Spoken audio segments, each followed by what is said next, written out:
Hello. Welcome to my channel. I'm Danielle. Thank you so much for stopping by. With the new Kindles dropping, I know there will be a lot of people upgrading their devices and a lot of people who are just joining the Kindle family. So that'll be the perfect opportunity to go over some Kindle basics, some of my favorite Kindle features that I think that everyone who owns one just needs to know. If this is something that you're interested in, go ahead and give this video a thumbs up and don't forget to subscribe. Now, I have a Kindle Oasis, which happens to be my current favorite. I just love the buttons. I think the screen is a little bit more crisp than the other Kindles, but it is discontinued, so it absolutely could not be my only e-reader because God forbid something happened and I didn't have a backup. So I went ahead and got the Paperwhite, and also the battery life of the Paperwhite is just simply unmatched. I absolutely love it. With that being said, I did pre-order the Kindle Colorsoft and decided to trade in this Kindle. So originally the Colorsoft is $279 with a $30 credit and a 20% off. It ended up coming to $213, I believe. And the reason why is that my Paperwhite has actually been glitching like crazy. I've had my Oasis longer than my Paperwhite, but this is the one that's been glitching, which is absolutely weird to me. So with my Oasis, the new Colorsoft, and I am planning on getting a Kobo, I just knew that I wasn't going to be reaching for the Paperwhite, so I decided to just go ahead and trade that in. Now, before we dive in, I do want to preface this, but this is not going to be a complete how-to guide on how to use your Kindle. If you want something like that, please go ahead and let me know. But this is going to be my favorite features and just some basic knowledge that I think everyone should know. Now that we got all that rambling out the way, let's go ahead and get started. So the first thing we're going to go over is how to access your quick menu. So this little down arrow here, you can tap it or just slide it down and this will pop up. Now these are going to be your settings that you're probably going to find yourself using often. So instead of having to go into all of your settings, you'll have quick access. So you have your airplane mode, your Bluetooth, you can change it to dark mode. So during the nighttime, I like it in dark mode, and then during the daytime, I prefer it in light mode. And then you can sync everything. So let's say you downloaded a book from Libby, or you got an ARC, or you purchased an ebook from Amazon.com, and when you open up your Kindle and go to your library, you realize those books haven't downloaded yet. Clicking on the sync button is going to sync everything up. And then you have this all settings. When you click on that, it'll bring up all the settings for your Kindle, so you can do a bunch of different things. From this quick menu, you can easily adjust your brightness. So you can actually type on the minus sign or the plus sign, or just use your finger to slide.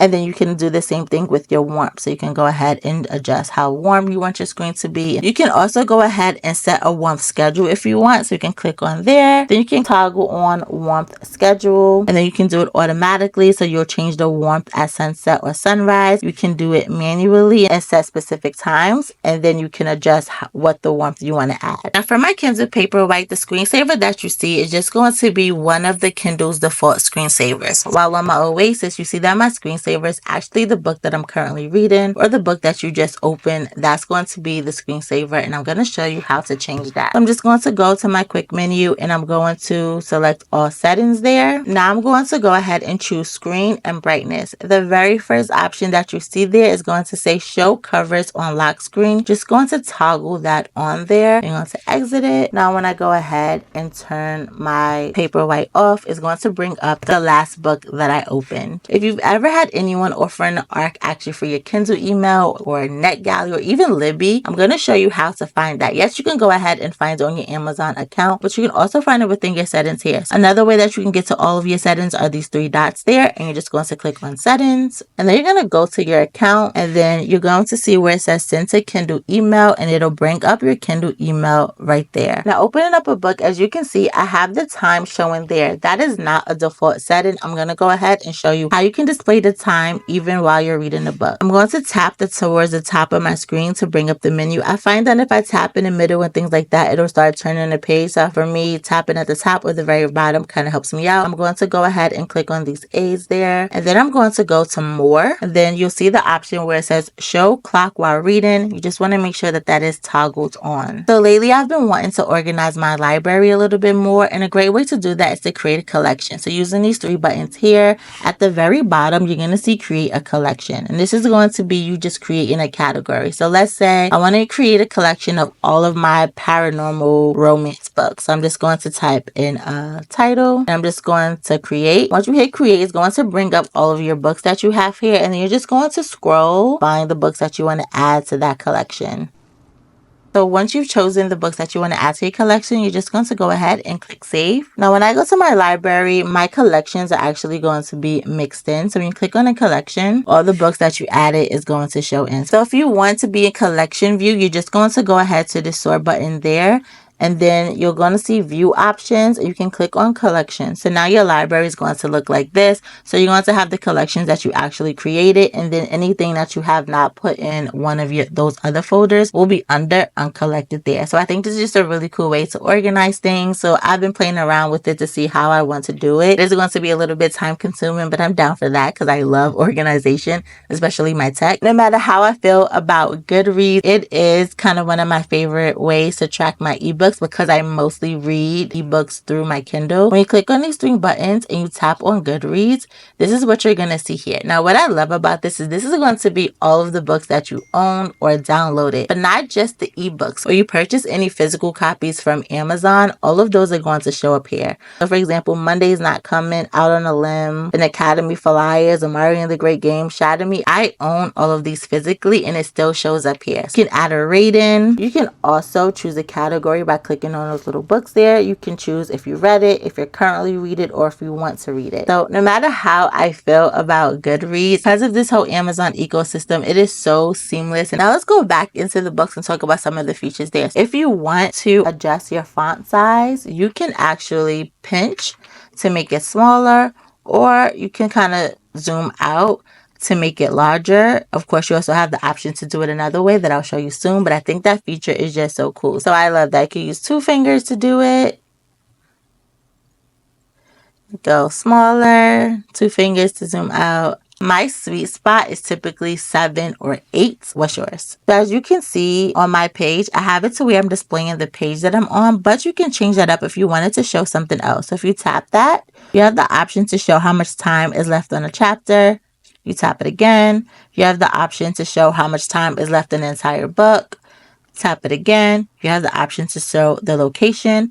And then tapping it again, you have the option to show nothing. So to customize it a little bit more, again, I'm going to gently tap towards the top of my screen so the menu pops up. And I'm just going to click this A here.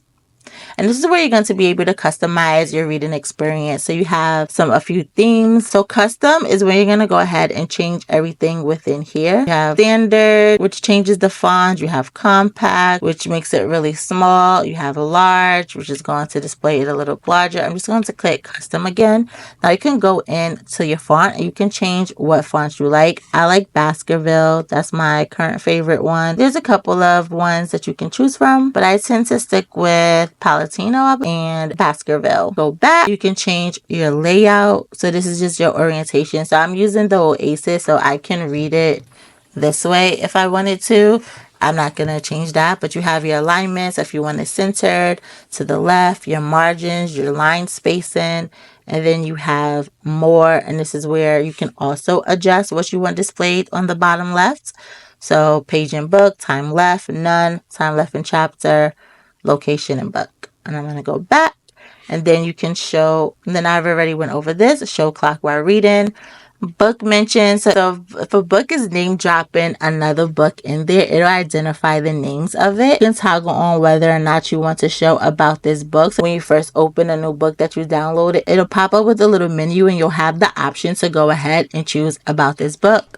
So you're going to have popular highlights. So if you're reading it and you realize there's some sentences or passages that are underlined and you've been wondering what those are, you probably have popular highlights toggled on.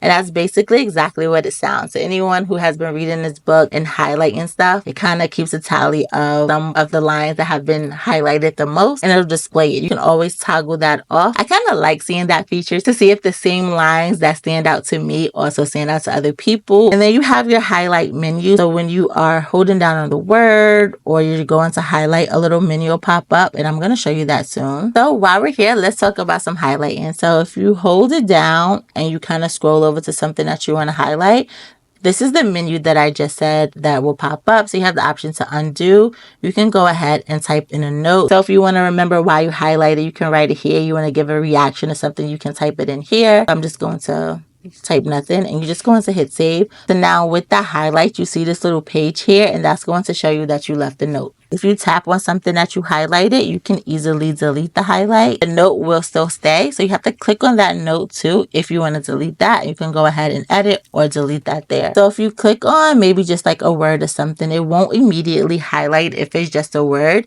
Another menu will come up, so you'll have the option to choose highlight, but also a dictionary is going to pop up. So if it's a word that you're reading and you don't know what it is, and it's an actual word and not one that the author made up like they do in like fantasy world, it's going to pull up the definition. It'll also pull up Wikipedia if it's available. So like a lot of mythology and fantasy sometimes pulls up. So if you're reading a retelling that's using like Hades or something like that, you'll also be able to look that up, and then you'll have a translation. You can choose from what language to what language. Now these three buttons here, when you click on that, it'll say if you want to open library or if you want to report a content error. I have never done that. I'm going to go ahead and I'm going to highlight this again because I do want to show you where you can also find your highlights. So just gently tap in the top again.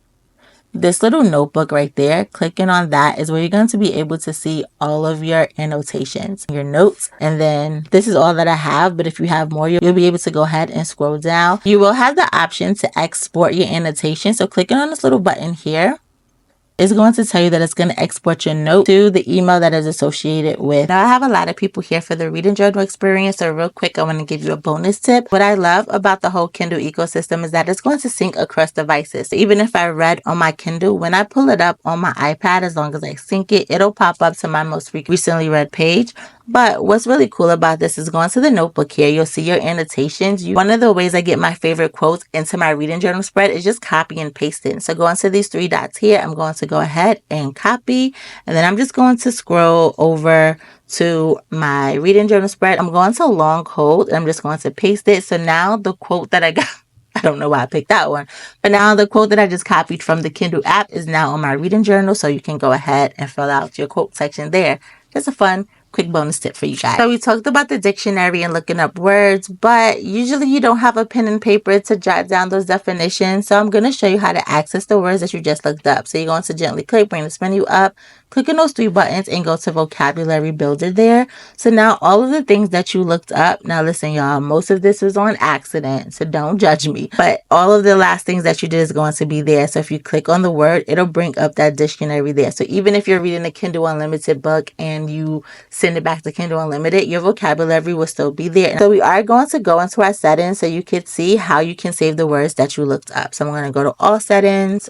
Then I'm just going to go to home and library, and then I'm going to go to reading options here. And you just want to make sure that vocabulary builder is toggled on. So it basically says, remember dictionary lookups. Now, while we're on our menu, I'm going to go ahead and show you how to set up a pen. So maybe you read a lot of spicy books and you got a nosy kid like I do. You don't want them to be able to easily just press a button and go into your book. Or maybe you have crazy toddlers like me who like to go and try to swipe any device. So you're going to go ahead to device options, and then where it says privacy and security, you'll be able to toggle on whether or not you want a device pin. And you could go ahead and enter your pin. It'll show you the parameters there. Another favorite feature of mine is being able to access my wish list. So if I go ahead to your list, you click on that, it'll pull up a menu of all of your lists. So any Amazon list that you have will pop up, but you're only going to be able to see the ones that have books. So if you click on anything like my apartment one, it's not going to show up anything because there are no book titles in that. And now you can see clicking on my book wish list is going to show you all of the books that I have on a list. And I love that you can go ahead and pre-order it. You can go ahead and delete it. You can go ahead and purchase it from here. I think that is a really cool thing. If you are looking for what to read next, you can always refer to your book wish list. I absolutely love that feature. Another way that I like to organize my library is grouping series together. So as you can see, Malice by John Gwynne, you see this number at the bottom too. That means that I have 2 books in the series. Clicking on that is going to bring up both of the books. Now, once again, I'm going to take you to your settings to show you how you can do this. So you're going to go to all settings, once again, home and library, and then you're going to go to your library tab. And then the first option says group series, and you just want to make sure that that is toggled on. Some of the other things you can do in the library tab is when you click on collections, you have the option to always show. So mine are toggled on. So even when I'm not in the collections view, as I'm scrolling through, I can see some of the collections that I have just mixed in with all of my books. Or you can have toggled on show only in collection view. You can also have show favorite. So maybe you don't want to have of all of your collection shows within your library page and you only want the ones that you have favorited, you have the option to select that, or you can select show only in collection views. Now for the final feature that I'm going to go ahead and walk you through is how to search things within your book. So if you click on this menu here, you see this little magnifying glass. You can go ahead and search something up.